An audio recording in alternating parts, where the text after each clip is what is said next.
Hey everyone, you're listening to the Simple Electronics Podcast. I'm your host, Dan from the Simple Electronics YouTube channel. This episode is brought to you by PCBWay, but more about them later on, because right now I've got a very special guest, Amitabh. Did I Hi. say that right, Amitabh? Yes. Yes, nailed it. Even though I asked the guests right before how to pronounce their names, I have terrible recall. So anyways, I have not heard of you until Senya, a podcast member as well. I suppose I can call her a member at this point. And so I avoided looking up your stuff until about half an hour ago, and now I'm starting to regret it because your stuff looks amazing. Can you tell us a little bit about yourself, who you are, what you do? For sure.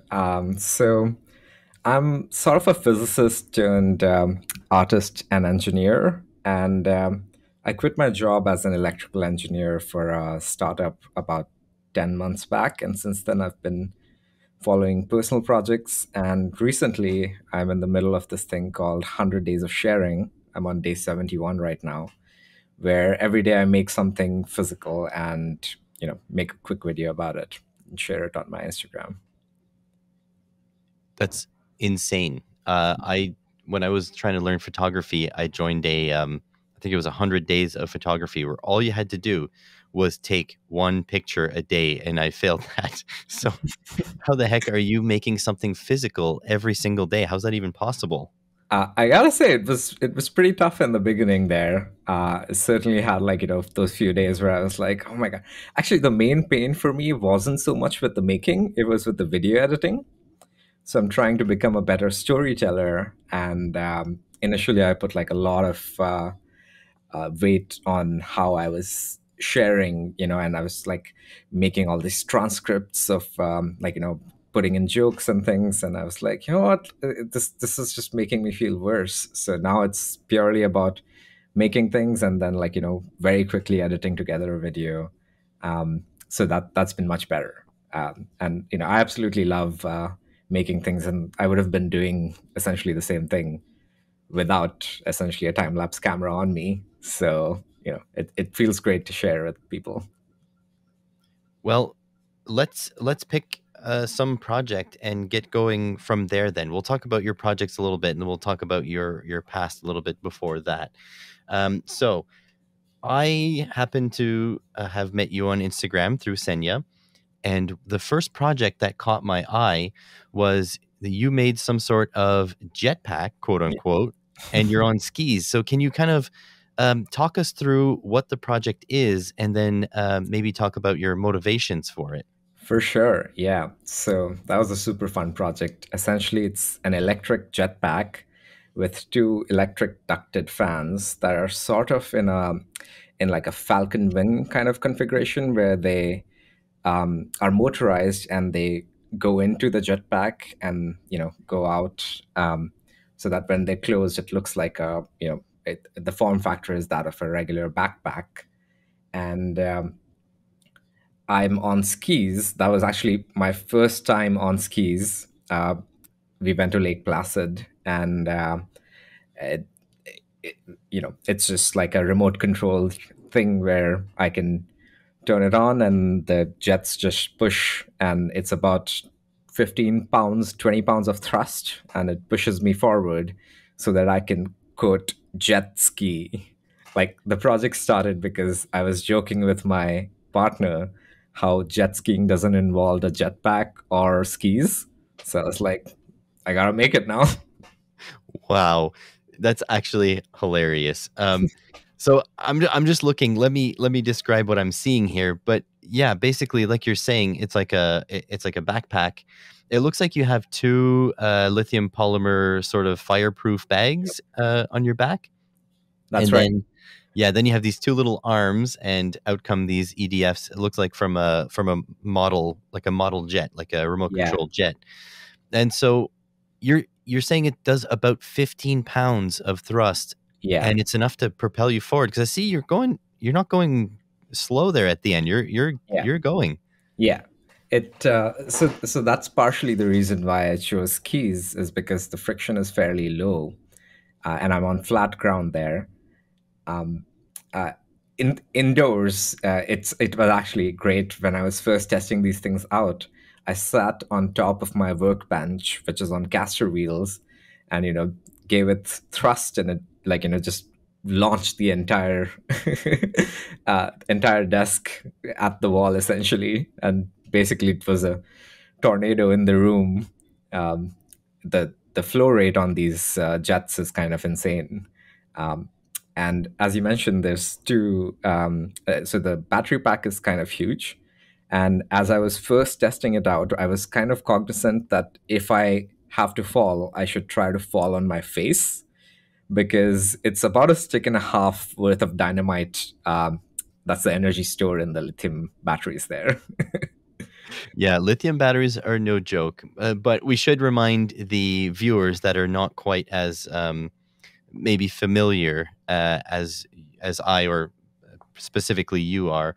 But yeah, those lithium batteries, they can burn, so people need to be careful. But they won't they won't release their energy at the same rate as the dynamite. So it's not like That's fair. Yes. yeah, right. Because the Hoover Dam has the energy of like thousands of sticks of dynamite. It's just the rate at which it releases it is much slower. So Yes. think we're good.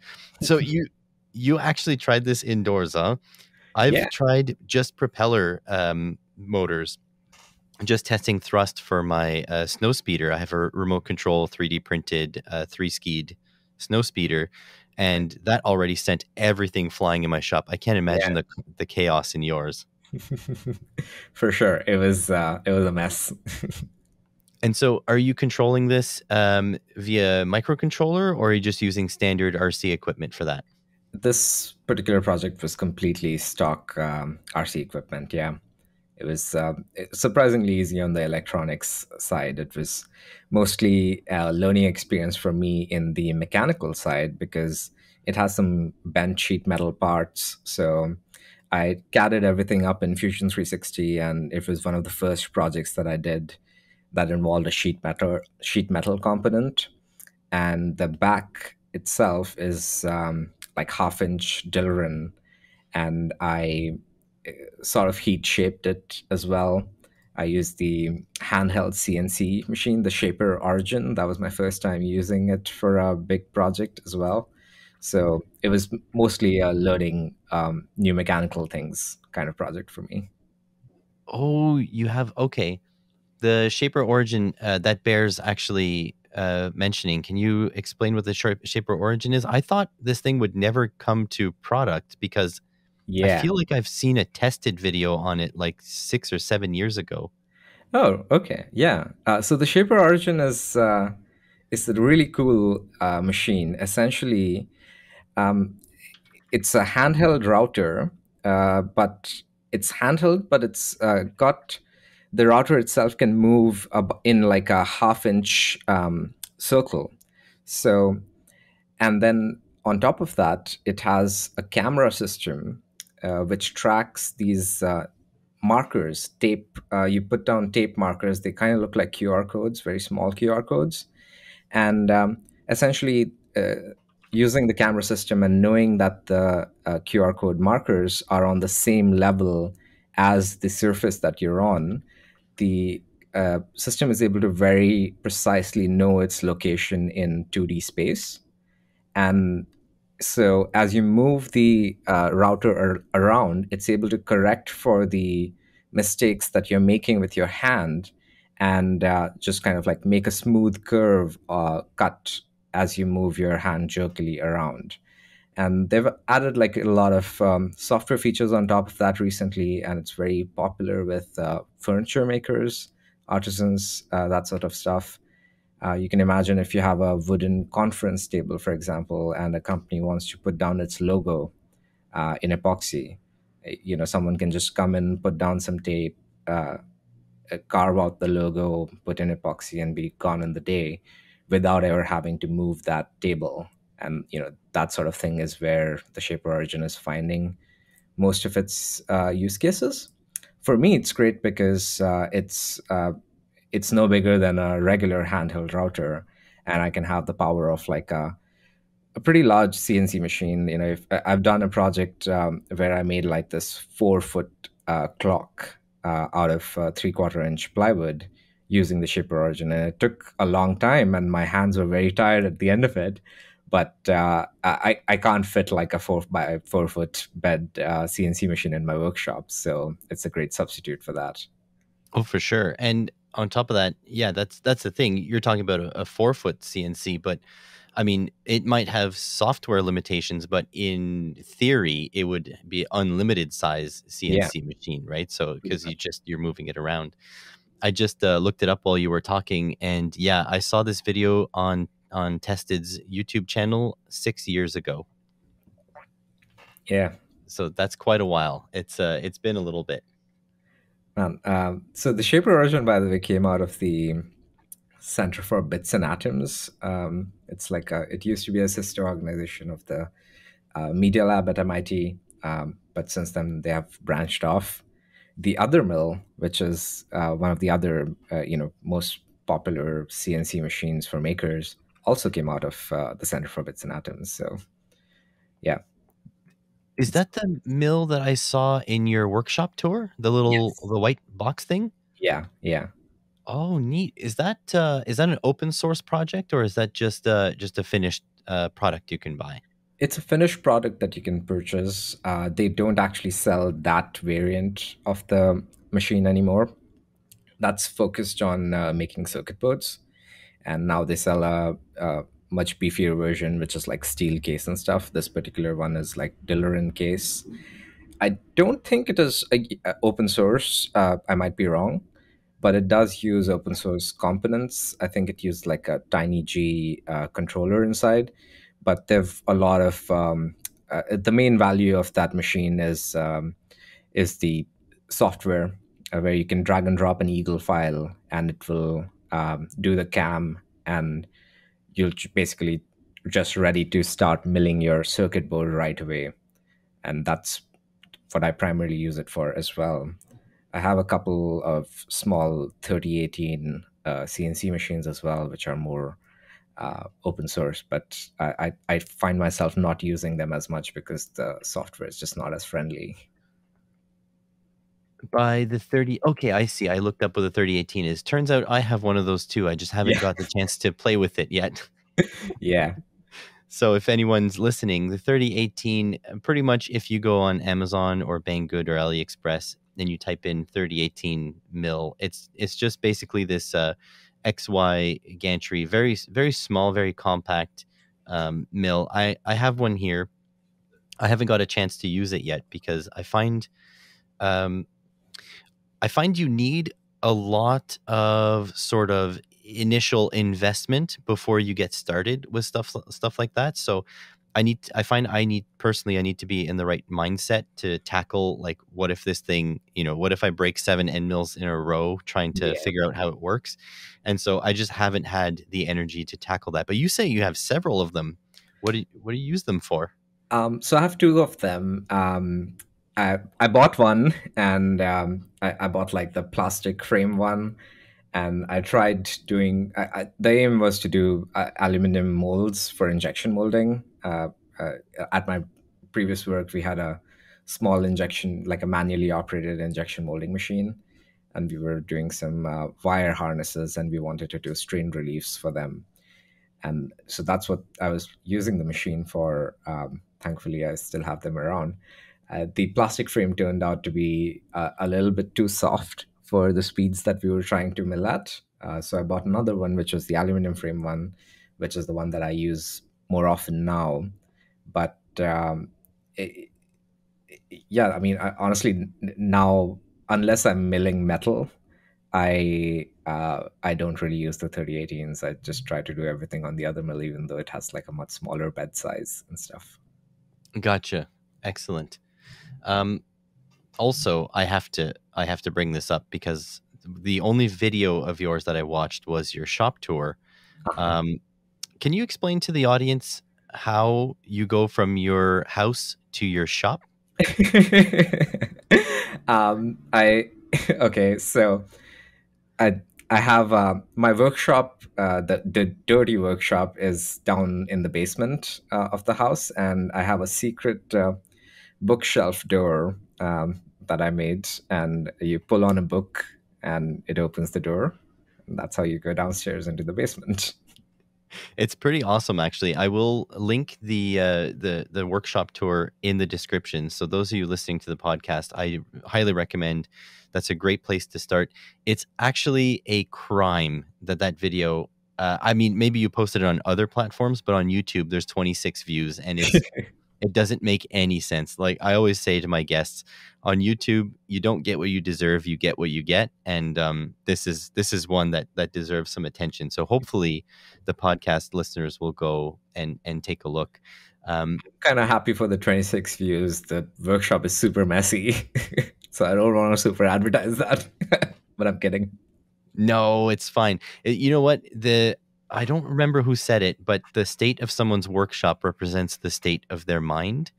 And a workshop that is clean and tidy, it's not necessarily that it's wrong. It's just that, someone's mind is probably more organized and focused on that. Someone who's messy, it's likely someone who's into like trying things all the time until they work. I don't know if that's you, but it's definitely me. And that's why I have no videos of my workshop, by the way. It's funny. I think was it like a Einstein quote that a messy table is representative of a messy mind, and then I think Oh, someone added on.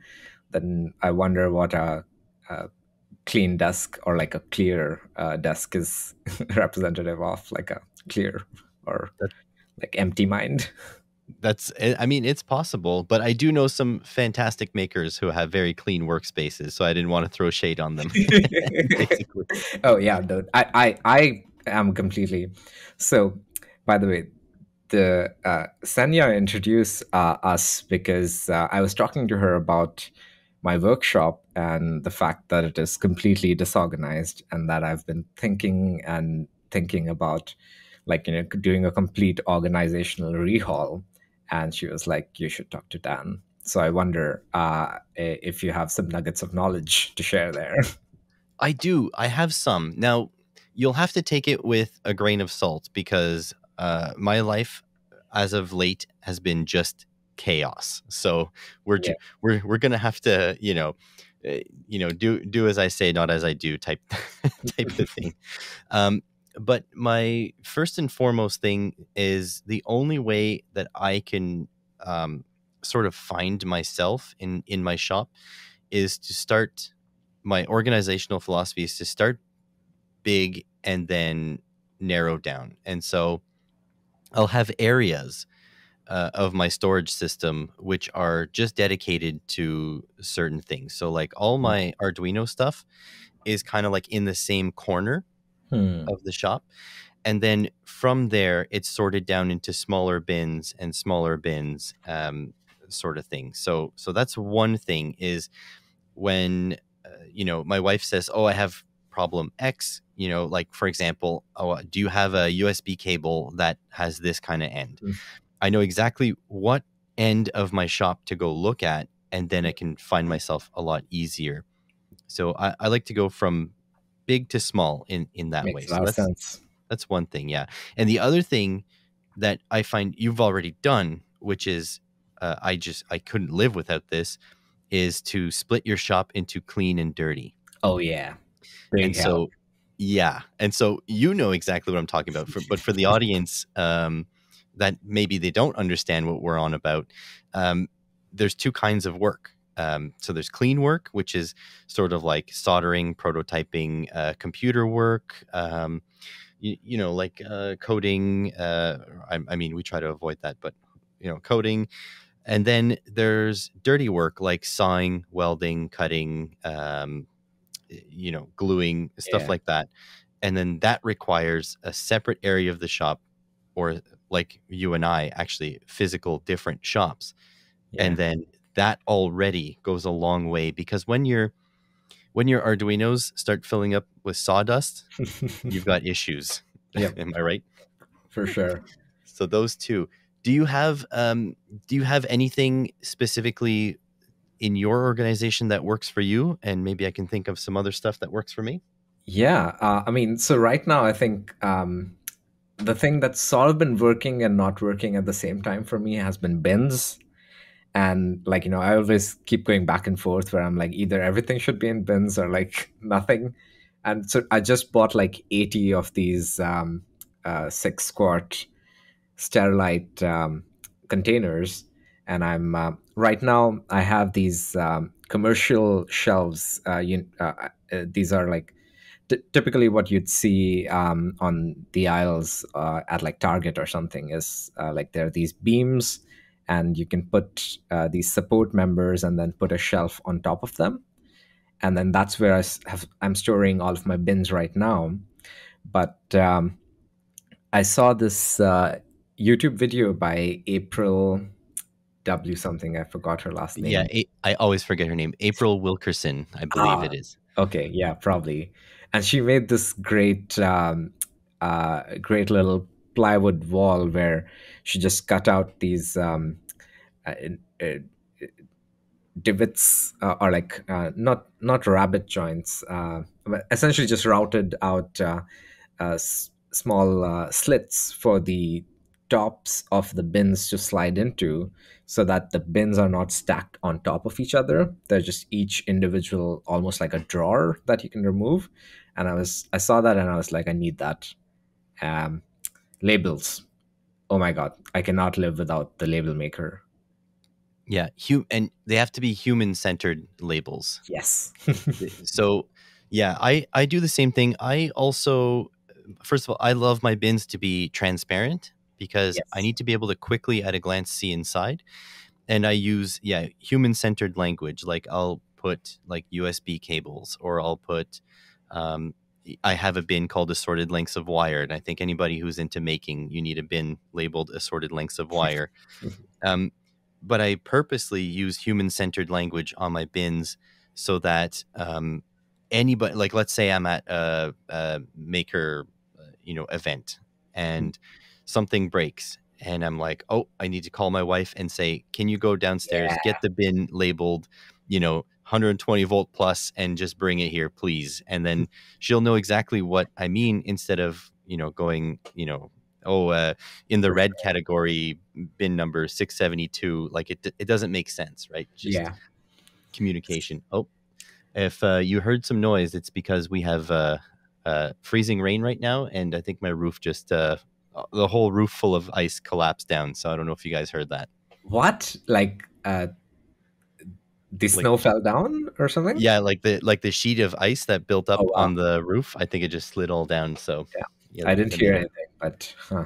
Oh, okay. Well, that's unfortunate, because I would like, if my roof caved in or something, that people at least heard it for the content. but um, so but actually, speaking yeah. of organization, there's this project that I've been really meaning to do, and maybe if I talk about it, people will hound me to do it. And it's I want to have like so I have these bins, and of course like small raw storage systems for components as well that are all labeled, but it's enough of them that I can't at a glance like tell where things are. So I have to like just stand and read all the labels, and sometimes it uh, still doesn't help because I'm looking for like the wrong word.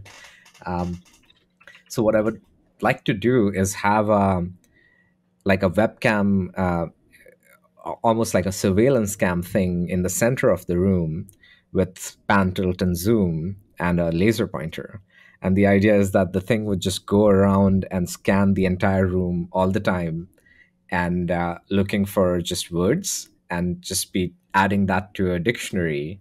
And then I can do like a lookup on my computer where I'm like, okay, just point me to the microphones, and it'll look to where it saw the word microphone and how a laser pointer is pointed to that.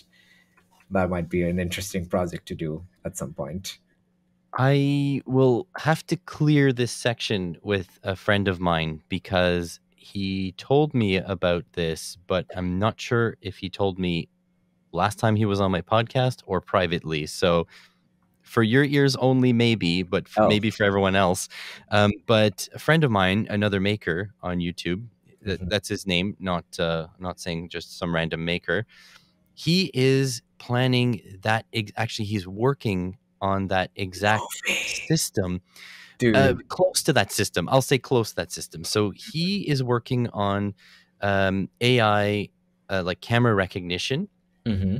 and he is sticking these QR codes, but they're these sort of high visibility QR codes meant to Right. be printed in big things, Mm. and he is assigning each of his bins to that. And he was telling me that you only need a single webcam, and you can run it See the on. entire thing. Hmm. Yeah, exactly. And it just he says if you need to have a large area, then you can just use a pen and tilt servo to Mm. move up and down. But he says it's not even necessary. But Mm. he's using like a $30 webcam, Mm. and basically with Open CV, he's going to be Yeah. able to, and a microphone, he's going to be able to say, hey, assistant, where is my bin of whatever? And Nice. then, Yeah. yeah, and then a laser pointer will point to it. So Yeah. the project sounds super similar to what you're talking about. Yeah. And honestly, a collaboration with another maker is That would be something I so would good. highly recommend. Yeah, Yeah. because he is a software guru. He is Ooh, the man. perfect. Exactly. So Yeah. I will clear this with him. But if the listeners out there actually hear, if you just heard me say that, then that means another maker is at least public with the fact that he's working on this, and Yeah. hopefully, we're gonna get a little something started. Hey, that's a hallmark of a good idea, right? That someone else is working on it.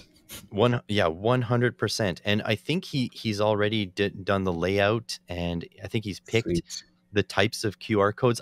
I wish I knew what the name of the codes are, because they're not called QR codes, but I mean they look exactly like QR codes. Yeah. Basically, they're I just really want to try to see if the system can work with human readable labels, because that to me at least is the beauty of the thing, is that then it's like almost like you don't have to do any changes. You just add this thing in and it improves your flow, rather than you spending time redoing labels or something.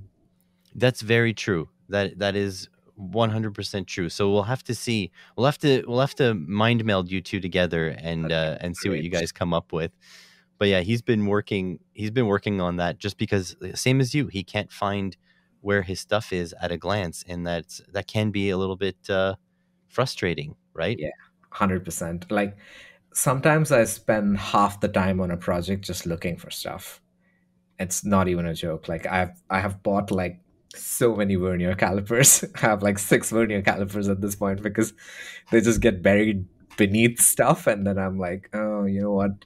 I should just have like a couple extras, and before you know it, you have like 6. See, I've spent a long time of my making career, um, basically having no money, so I have to find those vernier calipers. So it's kind of even worse, because you can't just give up and say, "Oh, whatever, I'll just buy another one." Well, I definitely have been on those shoes. I think um, the best thing to come out of working for a great startup for 3 years was that now for those kind of purchases, I don't have to worry as much. But yeah, I completely sympathize with that. I spent a lot of time like that in my student days. So tell me a little bit about your startup then. I'd be really interested to hear about it, because I clicked around your LinkedIn, Uh-huh. and you're the founder of Programmable Air, and I feel like I've seen some projects that are in this vein. Can you talk about that a little bit? For sure. So I would not really call Programmable Air a startup. It was a project, certainly. So it was actually the thesis project for my master's in creative technology from ITP at NYU. And what it is it's an open source circuit board about 10 by 10 centimeter, and it has a couple air pumps and valves and a pressure sensor. And it's an Arduino Nano controller, and it allows you to control pneumatic soft robots, so silicone, rubber type robots, and you can control them by blowing air in or sucking air out of them.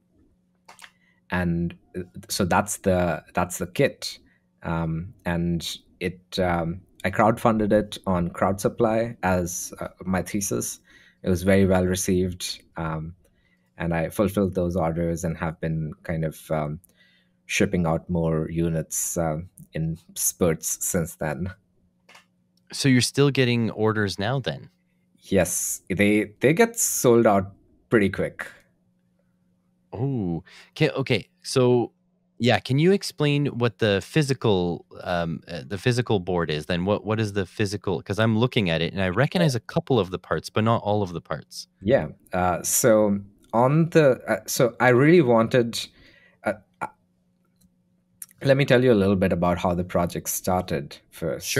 Um, it started when I was at ITP and I was taking a soft robotics class, and a friend of mine was doing a project where she was using a balloon to display some data, and all she was kind of trying to do was like the balloon would represent a number, and like if the number increased, the balloon size would grow, and if the number decreased, then the balloon size would shrink.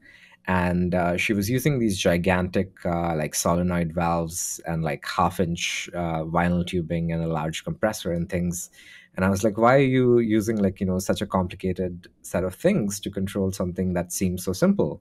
And she's like, well, I have like 1 week to execute. So, these are the things that I could find at Home Depot and stuff. Um, there isn't like, you can't really buy something to control air on Adafruit. So I was like, that sounds right. And it's not difficult. So I essentially bought a bunch of air pumps and valves and just played around with them until I found a combination of pumps and valves and pressure sensor that could all use the same size tubing, 8-inch inner diameter silicone tubing, and that were all like kind of reliable and cheap enough that I could purchase them and make like a product that was reasonably priced. And and then it was designed for manufacturability. So typically, if you think of something that has air pumps or valves, it would be inside of a plastic casing, and I didn't think that that was quite right. So it's just a circuit board. The motors, the pumps, air pumps, are directly soldered onto the circuit board. They actually have a little bit of silicone to keep the vibrations low, but essentially just directly soldered on, and the valves are soldered on as well. So it's just one circuit board with 3 air valves, 2 air pumps, and an Arduino Nano, as well as some buttons and LEDs to display data and get some user input, But that's not all, and an air because pressure sensor. I am looking at it now and I think you're selling yourself a bit short because it is expandable, Yes, you can add right? more valves. Yes. And yeah, you can add. That's right. So it has pumps and valves, so you don't necessarily need a pump for every circuit. And yeah, you can add more valves on the other side. And it's tiny. I mean, it's the size of. I mean, it's It's small. it's 4 by 4 inches. And the size is because 100 by 100 almost exactly, because that's the size where you get cheap PCB manufacturing from like JLC PCB or PCBWay or whatever. And I was like, man, that's a good size to work with, because then I can get cheap prototypes. Exactly. And in fact, it looks phenomenal. So do you have the motor so you said you said the motors and then you corrected yourself to say an air pump. Mhm. But you and I know an air pump is just a motor It's actuating a diaphragm, right? yeah. So do you have the motor drivers on the PCB directly, or is that an add-in board? I'm not Yeah. exactly seeing it. Okay. Sure. So the motor driver, so to speak, is just a transistor that's getting PWM signal from the microcontroller, and the valves similarly are just controlled by a single transistor. The most Oh, complicated, yeah, I see. I'm sorry. It's because you're you just need to run the motors in one direction, so you Yeah, don't you need don't a need to full H reverse. bridge. Yeah, exactly. That makes sense. Hmm. And you also have vacuum because the pump has two sides, the Exactly. negative side and Yeah. brilliant. Yeah. So I think the main challenge with this project was sourcing and finding the right components of the right quality and price point. And these particular pumps, I think, are they're sold as like medical oxygen booster pumps. I'm not exactly sure why. The manufacturer at one point mentioned that they used to boost the oxygen pressure close to the patient's uh, at the patient's bed from taking air from the oxygen line. But I'm not entirely sure if that is the case. But in any case, they're like reliable pumps. But the great thing, as you mentioned, is that they have an input and an output, and so they suck in air from one port and blow air out of the other port, and just so happens that it generates like negative 7.5 psi on the area that it sucks in air from, and positive 7.5 psi when it sends out compressed air. So, like, kind of the unofficial tagline of Programmable Air is that it sucks as well as it blows. And for those of you listening at home that have an interest in electronics, one of the use cases I see here on the Programmable Air crowd supply page is for like the vacuum component pickup, Yeah. for example, either a manual or an automatic pick and place. Manual pick and place being ourselves basically. So that's So, pretty neat. yeah, I used a Programmable Air board to assemble the first dozen or so, actually more Programmable Air boards, like using the pick and place functionality. That was one of the first code that I wrote. Just a quick interruption to talk about this episode's sponsor, PCBWay. PCBWay has been a long-term sponsor of the channel, and I think they're a good match for my channel because they provide quality PCBs for a reasonable price. You can get boards manufactured up to 100 mils by 100 mils for just $5, including shipping to Canada, $15 US, including shipping to USA, $12 US, which is incredibly cheap for professionally manufactured PCBs. I can personally attest to the quality of these PCBs, and so if you want a circuit immortalized forever, check out PCBWay.com with the link in the description. And just to be clear, PCBWay's affiliations with me and not with the guest. Now back to the conversation. Are you assembling these at home? So, okay, that's quite a story there. Before I ever thought of crowdfunding these, I was kind of selling them as you know as things to friends or fellow makers, and I sold like about 50 of them before I even thought about crowdfunding them, and those all were hand assembled. And then when I did the first crowdfunding campaign, I was producing a batch of 250 units, and I I don't know why. Now it seems a little bit silly, but I didn't like the idea of like having it. I didn't want to make like the assembly instructions and stuff. So all the pumps and valves and all the connectors that are through hole, I manually hand soldered all of them. So I had the surface mount components populated and then shipped to me, and then I did all the through-hole soldering myself for 250 boards. Not something that I would recommend anyone else do. No, that's absolutely nuts. Did you like put on a TV show and go at it for a week, or what was your process? Yeah, so actually, at the time I was working at this company, Building Link, and my boss was super cool. He was like, I'd love to help you with this thing, and feel free to use the office. And so I would work through the day, and then in the evening I would put on some music and just clear out the tables and start assembling, and just lay down all the boards. I have some time lapse videos of me laying down all the boards and squirting silicone and then putting on the pumps, and then had a little jig to keep the pumps in the right position while I turned the board upside down and then soldered all of them. And yeah, well, it was kind of really boring manual work. It was the first product that I made, so it was very exciting, and I'm glad that I did it once. Once, no more. Also, I saw you worked with some VESC ESCs. Well, it's Yeah, VESC, I guess. And you said you were helping a robotics team, and I see you have a big hub motor there. Can you talk a little bit about what you were doing with that? for sure. Actually, this project kind of goes back a little bit. One of the first big projects that I did for myself was as I was graduating out of undergrad. I My sister was like, "Hey, I want to give you like a graduation gift," and I was like, "I always wanted an electric skateboard, so can you fund me building an electric skateboard?" So she gave me the funds, and I made an electric skateboard from scratch, with drone motor. And I actually built the deck myself out of like oak, and it was horrible because it had no give to it whatsoever. And I bent polycarbonate to make the battery case and stuff. Learned welding to weld the motor mount to the axle. And that was really cool. At the time, it beat out the boosted board.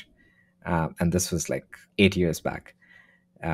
Boosted board in terms of like range and speed performance. So I've been interested in like personal mobility kind of vehicles for a really long time. And many times I do idle daydreaming about different ways of transportation. And the one wheel project, the product one wheel, was always very exciting to me. So these makers, I think out of Iran, have this project called the Fun Wheel, FUN wheel, and they have a YouTube channel and stuff. And so the hub motor that you see me playing with is actually a Fun Wheel motor that they got specially manufactured to use on a DIY one wheel. And I bought it mostly to support the Fun Wheel project, and I didn't do anything with it for like 2 3 years until during one of my 100 days of making things, I just dusted it off and tried it out, and it's fun. I'm planning to. Well, I was planning to. I have this mountain longboard. It's got big wheels and nice suspension sort of stuff, and I was planning to like cut out the back of the mountain board and add the one wheel motor there to have like have almost like a trike board with three wheels. But Okay. now I think I'm man. I don't know if I should say this, but well, You don't have to. You can just give us a teaser if you want. yeah. So I think now I have something much bigger planned for the motor, and hopefully much cooler. That's really cool. I'm actually glad that the a project like the Fun Wheel exists, because the One Wheel, I don't know if they've rectified it yet, but they were quite anti-consumer Yeah. with their One Wheel. And I tend to stay away from like sort of political topics, and I completely understand that they develop their product, it's their right to do what they want with their IP. But the anti-consumerism stuff that I saw in the One Wheel when they were feuding against Lewis Rossman, Hmm. I'm glad that someone is has an alternative out there, because that's one of the big reasons why I want to increase my skill sets in as a maker, Hmm. because I'd love to design more stuff and release it open sourced, because I feel I don't blame anyone for making profit off their designs. 100%. That is 100% their prerogative. Yeah. But my personal thing is, I feel like if you put enough stuff out into the world, it'll come back to you. Like Yeah. even talking about like Becky Stern, like she designed like LED shoes and LED like clothes with neopixels, and then they hired her to go on the Colbert show Yeah. and make a costume. And so I feel like the more you put stuff out, the more it'll come back to you in the end. That's my personal thoughts, and I don't know For if you sure. necessarily agree with that, but yeah, that's Yeah. really cool. Yeah, there's certainly like, schools of philosophy there and stuff. And I completely understand that, you need the MBAs to do, logistics and make sure that products are priced right. And in terms of the right to repair stuff, I'm completely on the, make everything open source side. But I can sort of see it from the other side as well, as unfortunate as that is. Like, but that's the beauty of it, is that, like, if the technology is easy enough, then you can't really stop someone from like starting their own project and, kind of undercutting you. And that's good, because that, pushes businesses to keep innovating and keep consumers ahead of profits. Yeah, 100%. And also, I feel as though the top product in many categories that are maker adjacent are open source. Like I 100%. would, yeah, I would argue that one of the best designed printers, 3D printers out there, is the Voron design. Hmm. And the Yeah. Voron design, open source, group of actual, licensed engineers who put their passion into releasing something open source. And I'm all for it. I mean, I think that's fantastic. I wish the automotive world where I come from would have an open source sort of chassis. Kind Oh of yeah, dude. Oh, that would be so lovely. my dream, right, is to have like an open source design for like a chassis, and sort of like like, let's say, 3 or 4 engine mount sets that go onto that chassis to mount whatever engine, 3 or 4 engine choices you have. Maybe a small 4-cylinder, a turbo 4-cylinder, a small 6-cylinder, a turbocharged 6-cylinder. So people, and you can pick your drive type: 2-wheel drive, front wheel drive, 4-wheel drive, all wheel drive type thing. This is my dream. And if I had the follow through to become a mechanical engineer, I would make that happen. But it's just I don't even have enough time in a day to make as many YouTube videos as I want to make. So like, there's Yeah. no way I can go back to school to be an engineer at this point. I mean, nothing's impossible. I'm sure you can do whatever you set your mind to. I would absolutely love, essentially, the same thing, but for an electric vehicle. And I think that it's much more easily achievable with electrical. Only, I mean, so this is coming from someone whose background is more in electrical engineering, and I wouldn't even know what to do with like a chainsaw engine, like, let alone a car engine. So, but I feel like definitely there's scope for an like a electric, not like not a highway compatible car, but maybe something that can be a town car, not insane range, but something tweakable. Um, I think that would be absolutely amazing. And Now you're thinking too small. I want a highway range uh, electric car, because honestly, the scaling up from a town car to a highway capable electric car is not actually as difficult as you might think. It's like the power requirements for acceleration are far higher than the power requirements to maintain speed. yeah, And so, I'm just thinking from a safety at speed kind of perspective. yeah, yeah. And that's where the open source chassis would, it would It's be a true. It would be much better pre-tested than. design. Yeah, I agree. That would be awesome. In fact, I just made an order for lithium iron phosphide batteries. Um, Basically, the biggest purchase I've ever made for my Yeah, YouTube channel. making a Because, Tesla sort of thing. pardon me, Are you making a power backup system for your house? Something? something like that. Something like that. I am. My plan is to slowly step my way towards a free energy raft, basically. Nice. So, solar panels here at my house, Mm. and then charging these batteries, let's say during the week while the sun is out. Oh my God, there's ice crashing all over. I heard that. I heard it this time. Yeah. There we go. I'm not lying, see, folks. But yeah, so charging batteries here and then disconnecting from the system and then hooking it up to a boat on the weekend to go fishing and just have, whatever range. But eventually, to have unlimited range by collecting solar directly on the boat and charging batteries directly on the boat. And the hope is that at a slow cruise, like trolling speed, like a couple Mm. miles an hour, which is a couple of kilometers an hour for those of you in not in the States, um, and it would be to be able to go all day at a pace of about 6 or 7 miles an hour, or about 10 kilometers an hour, but Nice. also have enough voltage and with enough powerful enough motor to be able to pick up and go, so you can go at a quick pace to get somewhere and then cruise the rest of the way type thing. So Sweet. that's the eventual goal. And if anyone's interested in how to get a relatively inexpensive but high power motor, car alternators is the place to start.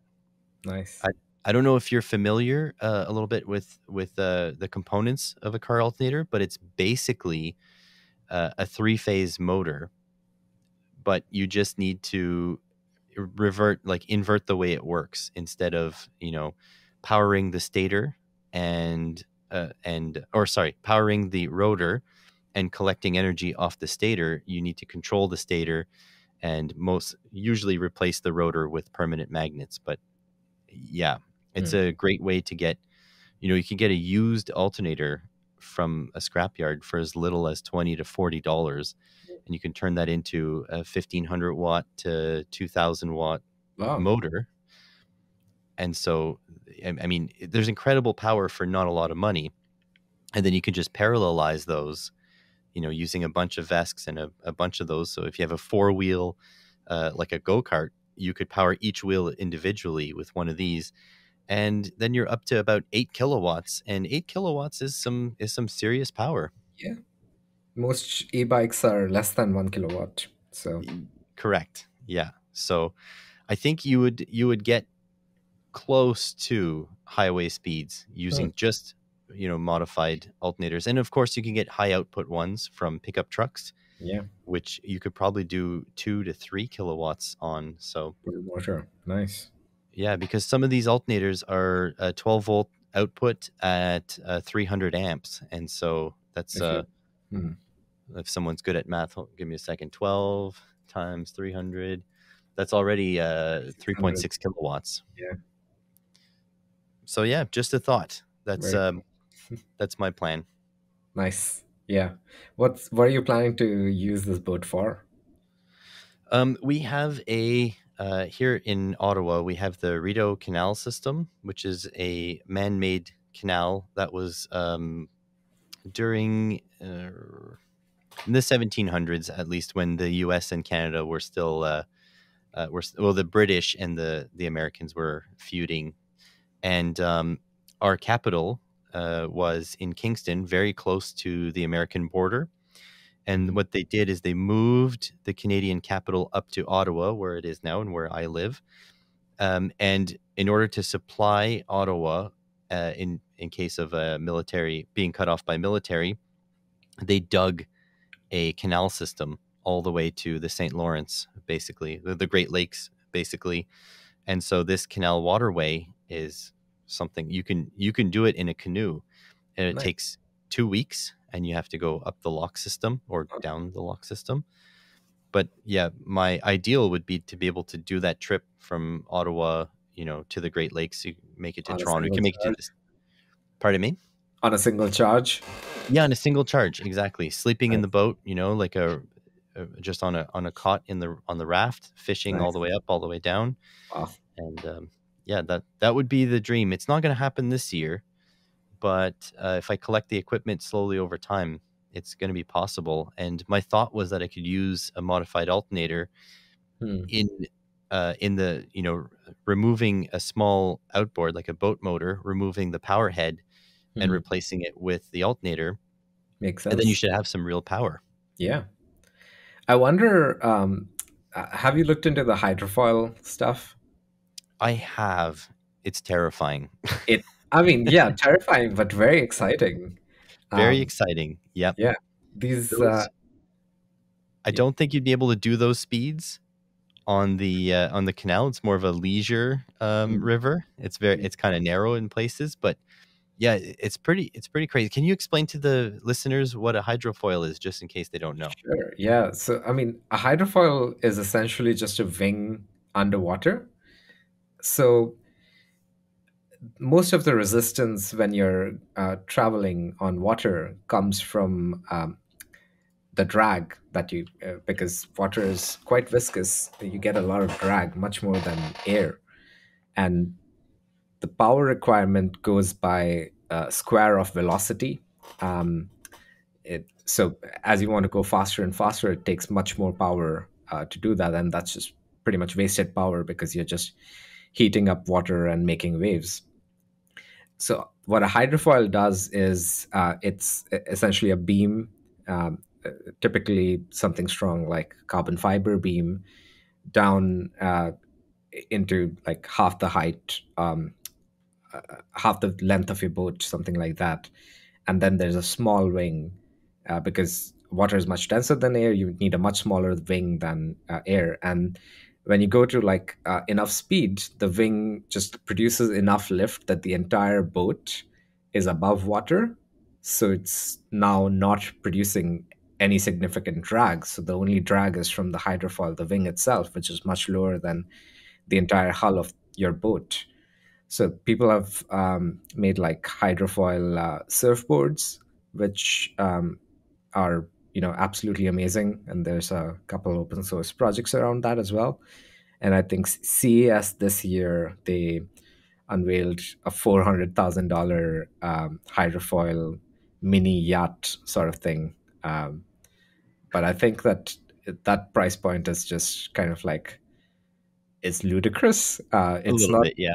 Yeah, I don't think it's very difficult to make a hydrofoil yacht. I think that 400,000 should cover the R&D expenses for doing Oh, for something sure. like that. Have you seen because you mentioned the hydrofoil surfboards? Have you seen the ones that aren't powered? The ones that you just pump Yeah, with your legs? crazy. I cannot believe that works.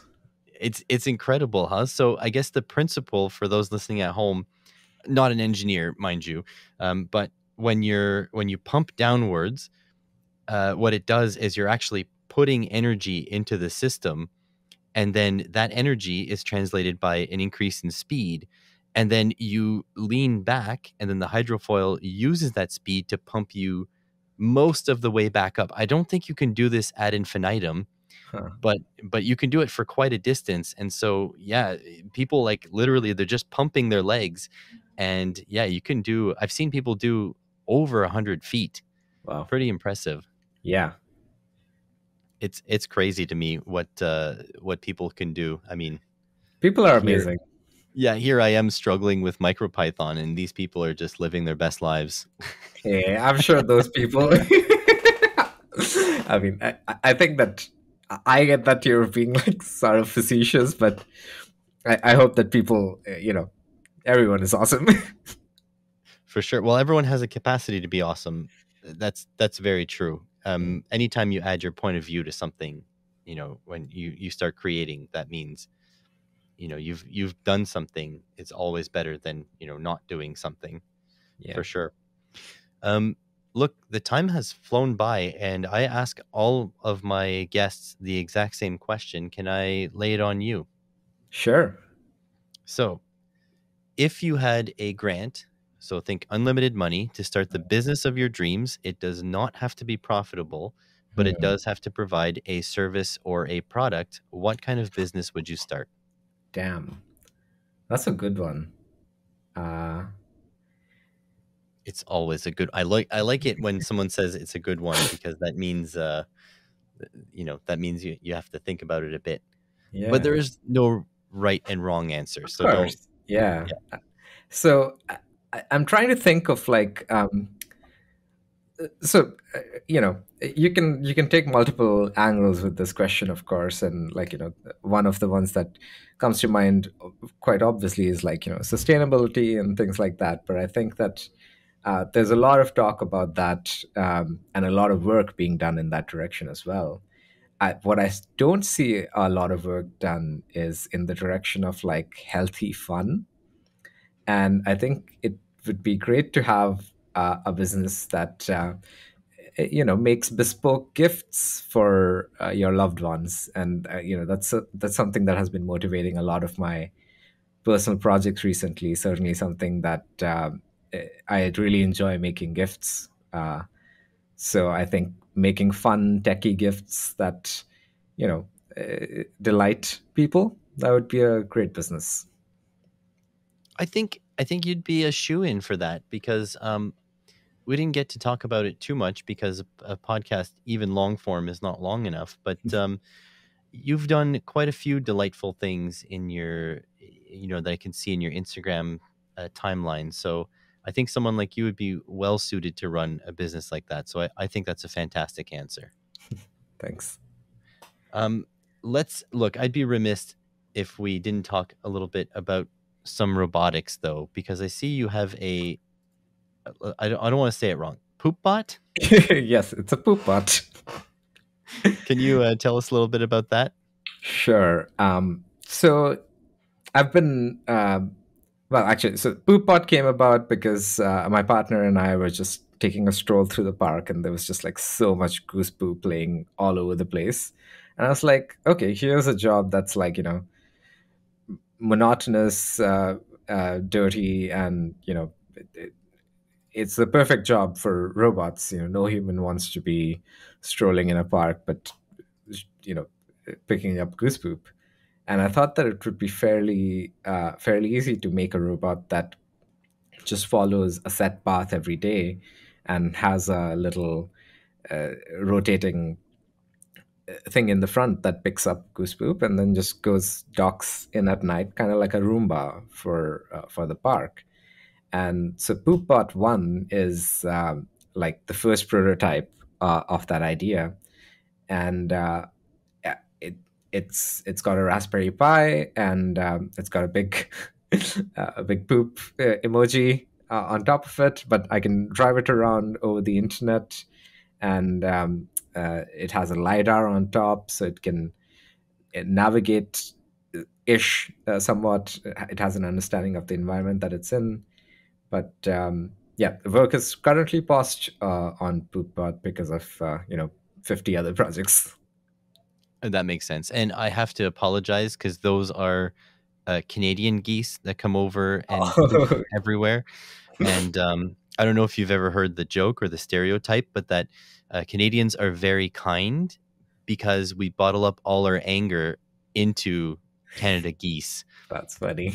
So you've probably encountered Canada geese, but for some people in the world, they haven't. Canada geese can be extremely vicious. And so, especially if they have younglings around, don't Yeah. approach them. And so, yeah, that's basically the angriest part of Canada is the geese. And apparently these geese poop out like about 3 pounds per day. Oh, it's insane. That's great. You can't walk in the parks here in the spring when they're coming back. Uh-huh. It's impossible. We have groups, the NCC, the National Capital Commission, which is basically the group that takes care of all the parks around here. They have trained dogs that will go and scare off the geese in popular That's parks, hilarious. so that the parks are actually usable. So I, yeah. there was this one town, I forget where, they hired a guy to just use a drone to scare away seagulls at a beach. Oh, that makes sense. Yeah. I would think that a drone though wouldn't have a lot of air time though. You'd be Yeah. spending more time changing batteries than in the Ex- air. Yeah, so that's kind of what was part of the documentary. He has like this huge charging bay at home, with super dangerous, but like a bunch of lithium batteries that just yeah, are being charged always. That's Apparently, terrifying. skyscrapers can hire like these hawks. Like that's a thing that exists. Is like when skyscrapers get like a lot of pigeons around them, you can have there's services which is like hawks essentially for hire that scare away the pigeons, And then after a few days of the hawks flying around skyscraper, the pigeons learn not to go near that, and then you can essentially have that hawk just for hire. Huh. Yeah. That's that's really cool. Yeah. Um, I was actually supposed to touch on one other thing. Not that I was supposed to. Sorry. I mean, I wanted to touch on one more thing because I have an online ticket for the Open Source Hardware Summit, and you're going to be a Okay. speaker there. Can you maybe not don't do your talk because I want people to go buy online tickets, but what are you going to be talking about? Give us a little teaser. For sure. Yeah. So I've been excited about refrigeration systems for quite some time. And I found like real world knowledge of how to build your own refrigeration system lacking online. So refrigeradero.org is a friend in my attempt to try to make some of that information more easily accessible. And as a way to have people talk more about refrigeration, we made this little gag thing of a backpack refrigerator that's battery powered that cools a single bottle of liquor. At Open Hardware Summit, you'll probably see me walking around at the after party pouring out chilled shots. So when you do, come say hi. Well, that's pretty cool. Um, yeah, I think refrigeration. I'm licensed here in Canada to handle Refrigerant. refrigeration gases. So Nice. HFCs and CFCs, and now the new refrigerants. And I think the big deal with refrigeration is that yeah, you need like a special license for Yeah. refrigerants. Are you talking about that kind of refrigeration, or are you talking about like solid state, like a thermoelectric cooler? I mean, I am talking about that kind of refrigeration because I think I haven't seen Peltier systems really be utilized in quite as high an efficiency as the vapor condensation based refrigeration systems. But as you said, in the US here, you need to be EPA certified to handle refrigerant, but it's a fairly simple, like, just like an online test thing, similar to ham radio, Uh, so while I wouldn't say that building refrigeration systems is, quite an interesting hobby as ham radio, but I think it's not significantly more difficult to get I- into. And and it is the future of everything because Yeah. just getting into a little bit of theory here, but it's because you're not actually heating or cooling one side or the other. You're more like moving heat from either from outside to in if you're talking about a heat pump, or from inside to out if you're talking about a refrigerator. And that's where the efficiency of heating and cooling with the refrigeration system comes from. So it's pretty cool, Yeah. literally. Nice. Listen, I can talk to you all day, but unfortunately, we'll have to call it a day pretty soon. Do you have any closing thoughts for the listeners? Anything that's been just that needs to just come out? No, I think we covered a lot of interesting things today, and I'm sure, you know, as things evolve more, maybe I'll come back and talk to you some more. Well, I will tell you, you're always welcome to come back on, and that goes for any of my guests, and I do mean that. And I feel like we could have talked for another couple of hours. So yeah, maybe we'll have to have you on sooner rather than later. But tell the people in the meantime where they can find you. Where do you want them to go see your stuff? For sure. I'm Tinkermind, Tinkrmind without the E, pretty much everywhere. But the best place to find me is Instagram.com/Tinkermind underscore. Yep. And would you like them to follow you, leave comments? I always say they should leave comments so that we know Yeah. where they came from. I absolutely love reading comments. First thing I do when I get out of bed is like read the Instagram comments, and it's a great way to start the day. So please comment. Well, there we go. And so, yeah, I would encourage everyone to go at least to his Instagram and check it out. Maybe like a couple of the things that you see. There's tons of content, so there's something for everyone. And I thank you so much for coming on. And like I said, we're going to have you on at some point soon. And best of luck on your talk at the Open Hardware Summit. And for those of you listening at home, I hope you'll catch us on the next episode. Thanks for listening.